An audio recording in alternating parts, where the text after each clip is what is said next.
There is a door in your head that no one told you about.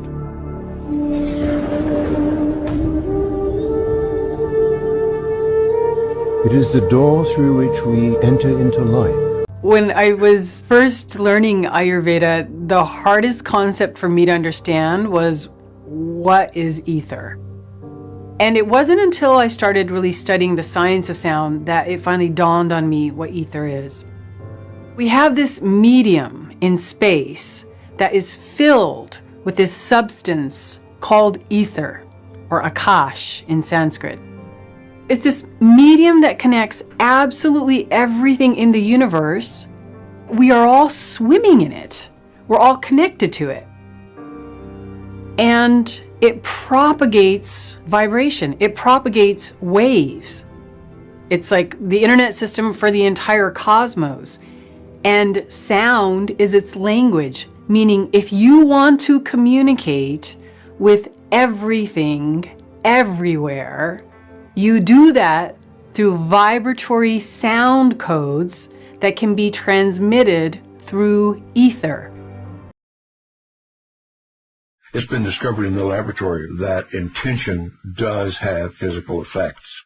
Placebo effect is the fact that a belief that a person has can override their biology. At least 1/3 of all healings has to do with the placebo effect. Sending an intention that I am better is sending information to the body to correct itself. When we think positive thoughts, we release certain chemicals into our body. When we think negative thoughts, we release negative chemicals into our body. We know that our brain is changeable. We know that our bodies are changeable just by thought alone. 1/3 of all healings occurs without anybody doing anything other than having a positive thought. السلام عليكم يا اخواتي. هي الكلمة دي مش بتفكركم بأي حاجة خالص؟ كلمة كابالا، شجرة الكابالا، مش بتفكركم بأي حاجة خالص؟ يعني مثلا مش بتفكركم بالصورة دي؟ تحديد الكلمة دي.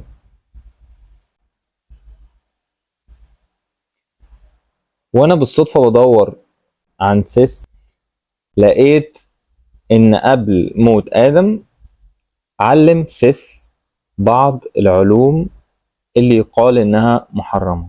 ايه هي العلوم؟ حاجة اسمها الظهور. ايه الظهور دي؟ دخلت على ويكيبيديا لقيت حاجة غريبة جدا. قبالة في العبري كان يقال القبالة في العبري. انا دايما وعارف ان انا مقرف في الحتة دي، لكن هي دي الحقيقة. برجع كل حاجة للغة العربية، لان دي كانت لغة ادم. لغة ادم دي اللغة اللي اتعلم بيها ادم الاسماء. القبالة، القبلة، ولقيت ان هي بتعلم حاجة اسمها الظهور، الاشراقة، الروعة، التوبة، خروجنا من الظلمات الى النور. انا سمعت فين الكلمة دي قبل كده؟ الصلاة.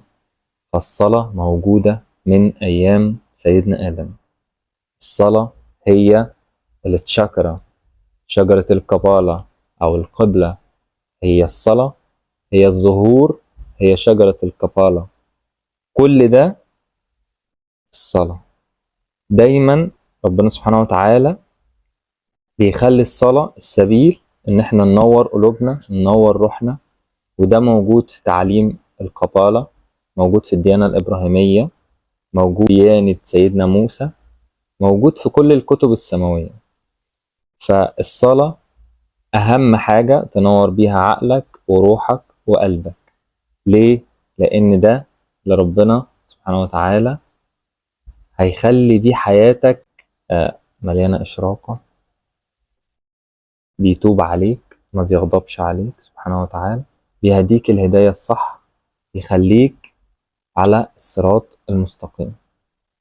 الصراط المستقيم هي أفضل حاجة ربنا سبحانه وتعالى ممكن يديها لك، إن يخليك واعي وفاهم أنت على خطى مين. أنت ماشي على خطى سيدنا آدم وسيدنا موسى وسيدنا محمد. والصلاة اللي بتنير قلبك وبتخرجك من الظلمات إلى النور. يعني إيه الظلمات والنور؟ يعني من الاكتئاب، من الأمراض النفسية، من التوحش النفسي اللي انت عايش فيه والوحدة اللي انت عايش فيها. عشان بس ما تحسش بالوحدة، انك تخلي حد يتحكم فيك ويبقى abusive partner ليك تستحمله وتعيش بس معاه في ذل عشان بس ما تعيش الوحدة. اعتقد ان ده ما يرضيش حد ابدا. فانت اللي بتعمله في نفسك، مش عارف قيمة روحك، نفس راحتك النفسية، مش عارف ازاي ترتاح نفسيا، مش عارف ان الاكتئاب كله اللي عندك ده بسبب انك بتعتاد عادات سيئة. يعني بقيت عايش جوه العادات السيئة، يا إما للأسف يعني عادة سرية، يا إما الإباحية، يا إما حاجات بتطقطق كلها، يا إما المخدرات. الإدمان في حد ذاته على حاجة معينة بتستهلك طاقتك، مخلياك مش عارف توصل لذاتك العليا اللي كل التعاليم الدينية جاية عشان، اللي كل الناس بتحاول تقول عليها دلوقتي العين التالتة. ربنا سبحانه وتعالى يعلمنا يعني ايه السمو والرقي والتقوى بالصلاة. القبالة هي القبلة، هي الصلاة. أهم حاجة هترتاح بيها هي صلتك بربنا سبحانه وتعالى. الانر سيلف بتاعتك والأنا العليا بتاعتك الإيجو مش هتعرف تتحكم فيه وتحول الضلمة بتاعتك اللي هي وقوتك الداخلية، مش هتعرف تحولها لنور غير لما ترتبط بالسورس بتاعك. السورس بتاعك ده موجود فوق عند ربنا سبحانه وتعالى، مش موجود في أي حتة تانية. حاول تعالج عاداتك السيئة، وبطل سجاير لو بتشرب سجاير، لأن كل حاجة بتستنزف من طاقتك مش هتخليك توصل للأنا العليا، مش هتخليك توصل لأنك تتحكم في الإيجو، تتحكم تعمل كنترول كامل على نفسك، على شهواتك، على أفعالك، على السبكونشنس بتاعك. إنك مش دايما كل ما تشوف حاجة معينة ليها علاقة بالاستثارة أو التفكير في أي شيء سيء تلاقي نفسك إن يعني جريت وراها واتشديت وانجذبت ليها، ما يبقاش عندك كنترول. ربنا سبحانه وتعالى ربنا هيعلمك الحاجات دي بس في حالة واحدة بس، لما تصلي. لو صليت هتبقى حد تاني. لو بطلت عادة سرية هتفتح العين السبعة اللي هي التشاكرا الحب. تشاكرا الحب أو العين السبعة أو اللون البنفسجي هو أعلى قمم الطاقة. يعني حب لأخيك كما تحب لنفسك، والرسول صلى الله عليه وسلم قال كده، وربنا سبحانه وتعالى أيحب أحدكم أن يأكل لحم أخيه ميتا، بيحذرنا من الغيبة والنميمة والنظر لزوجة غيرك والنظر لما متعنا به غيرك. الحاجات دي كلها العكس بتاع الحب. لكن انت لو حبيت حد مش هتضره ولا بكلمة ولا بنظرة ولا بغيبة ولا بنميمة ولا بأي حاجة سيئة. ربنا سبحانه وتعالى بيعلمنا منذ بداية الخليقة إن الصلاة هتعلمك الأخلاق، هتعلمك الأدب، هتعلمك تبقى كويس، فايبريشنز قوية تعرف تحصن بيها نفسك من همزات الشياطين. انت محتاج الصلاة أكتر من أي حد، محتاج الوضوء. انت لو عرفت المية بتعمل فيك ايه، ولو عرفت ان كل كلمة بتقولها بتأثر الفايبريشنز بتاعتك، ولو عرفت ان الحاجات دي مثبتة علميا، لما بيبقى عندك intentions او نية لحاجة ربنا سبحانه وتعالى هيحققها لك. حاجة اسمها manifesting في الانجليش، بس هي في الحقيقة هي الصلاة، هي الدعاء. فما تحاولش تخرج بره اطار the only source او the God او manifesting اللي هو برضو الدعاء والصلاة. تحاولش تخرج بره اطار الاله. كل حاجة حواليك تحاول تخرجك، ودي يعني هي دي غاية الشيطان الوحيد، انه ينسيك ربنا سبحانه وتعالى. فما تنساش وما تبقاش من الذين نسوا الله فأنساهم أنفسهم. وخليك دايما مع الله، خليك دايما ذاكر لله، ألا بذكر الله تطمئن القلوب. ما تحاولش تخرج بره السياق الإلهي. حاول تربط كل حاجة بالقرآن وبربنا. اطلب من ربنا يعلمك القرآن. علم الإنسان ما لم يعلم. الرحمن علم القرآن، تعود على أن ربنا سبحانه وتعالى هيعلمك دايما، هيعلمك دايما القرآن، مش هيعلمه عن طريق سيدنا محمد، هيعلم أي حد محتاج يتعلم القرآن. إن تلجأ لربنا هو هيرزقك الصراط المستقيم والطريق الهداية والسبل اللي تحقق بيها ده. والذين جاهدوا فينا لنهدينهم سبلنا. والرسول صلى الله عليه وسلم قال إيه؟ خيركم من تعلم القرآن وعلمه. دايما اقرأ القرآن مش بعقلك وببقك، اقرأ بقلبك. قلبك اللي هو الحكمة، اللي هو تفهم المعنى، اللي هو تدور وتبحث الحاجة اللي مش فاهمها تدور فيها وما تثبتش عند معنى واحد. القرآن خير ما فيه وأجمل ما فيه إن هو كل يوم بيدينا معاني جديدة. دور مرة واثنين وثلاثة لحد ما ترتاح وقلبك يرتاح للمعنى اللي الآية دي بتقوله. لو لقيت تفسير يميل إليه قلبك فهو اللي ربنا سبحانه وتعالى عايزك ترتاح ليه، لأن هو ده الصح. دايما خدها نصيحة، ربنا سبحانه وتعالى يرسل إشارات لقلبك. هي دي النتورك الإلهية، هي دي الإنترنت الإلهي، شبكة الإنترنت الإلهية. إنك تصلي، تقبل الإرسالات من ربنا سبحانه وتعالى، تقبل إنك تبقى عارف إن البينيال جلاند أو الميلاتونين أو الحاجات اللي هي فيها التجديد لخلايا مخك والتجديد لصحتك وذاتك وانت نايم، تقدر برضو تدخل وتبحث عن الحاجات دي وانت نايم عن طريق الضلمة. انت لو عملت كده وانت صاحي في صلاة الفجر وغمضت عينك وقرأت قرآن هتستقبل إشارات من ربنا انت عمرك في حياتك ما كنت تتخيل انك تستقبلها. هتستقبل طمأنينة عمرك في حياتك ما كنت هتشوفها إلا في الحالة دي. 66 يوم 66 يوم تبطل العادة السرية،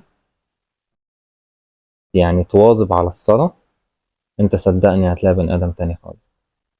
بس حاول تلتزم بالحاجات دي عشان تعرف الخشوع اللي ربنا سبحانه وتعالى عايزك تشوفه في الصلاة وتحسه، مش مجرد الصلاة اللي هي أكن في حد بيجري وراك. ربنا سبحانه وتعالى ما خلاش الصلاة عشان العبادة وعشان هو. ربنا سبحانه وتعالى خلى الصلاة ليك. خليك عارف إن الصلاة ليك وضوء ليك وحماية ليك من الشيطان وهمزات الشياطين والوسوسة. بس عبادة ربنا سبحانه وتعالى في الأعمال، ما تبقاش من الذين يحسبون أنهم يحسنون صنعا. خليك عارف إن الأعمال هي اللي هتدخلك الجنة، مش الكلام ومش الصلاة. الصلاة ليك، الصلاة ليك. ربنا سبحانه وتعالى يقول ما خلقت الجن والإنس إلا ليعبدون. العبادة هي العمل مش الصلاة. الصلاة دي ارتباطك بربنا وقربك منه وإنه يوريك الصراط المستقيم. اعمل الصراط المستقيم اللي هي إيه؟ ربنا سبحانه وتعالى بيقول والعصر إن الإنسان لفي خسر إلا الذين آمنوا وعملوا الصالحات. إيه يا رب الصالحات؟ تواصوا بالحق تواصوا بالصبر. خليك مدمن على الحاجات دي، خليك دايم على الحاجات دي. دايما وصي الناس بالتقوى والصح وقول الصح إيه والغلط إيه، ولو لقيت غلط ما تسكتش عليه، انصح غيرك وتواصوا بالصبر. صبر غيرك وقول له ربنا رحيم، واعرف إن دايما مع كل عسر يسرين، واعرف إن دايما ربنا بيأهلك بكل حاجة بتعدي بيها عشان توصل لحاجة أحلى وأحسن. بس أنت خليك مؤمن إن كل ده تحضير من ربنا سبحانه وتعالى لذاتك العليا والمستقبلية الأفضل من اللي أنت فيها. اصبر واحتسبه عند الله، وخليك عارف إن ربنا سبحانه وتعالى مش هيعطي رحمته ولا يكتب رحمته إلا للمتقين، ومش هيكتب التوبة إلا للذين عملوا السوء بجهالة. ما تأمنش مكر الله سبحانه وتعالى. خليك عارف إن ربنا ممكن في أي وقت يطبع على قلبك، تفضل دايم على السيئات. في يوم القيامة في الآخرة ربنا سبحانه وتعالى بيحكي عن شخص كان بيقول كان لي من قرين، كان بيقول له إيه؟ كان بيقول له دايما أنت مصدق إن إحنا هنرجع تاني؟ مصدق إن إحنا هنصحى تاني ونبعث؟ كان بيقول أنت مصدق الحاجات دي؟ فبيدور عليه، فاطلع عليه فرآه في عمق الجحيم يعني، فدخل النار.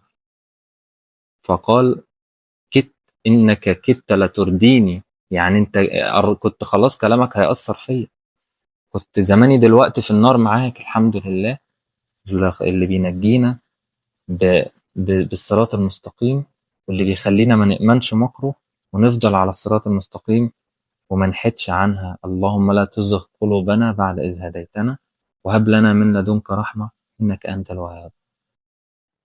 ويا ريت يا شباب محدش يصلي على سجادة الصلاة إلا لما يقلبها ويشوف الشكل اللي عليها، لو شبه الأشكال العالم السفلي دوت ما يصليش عليها. في سجادة الصلاة لما تقلبها بتلاقي أشكال يعني متخلفة جدا.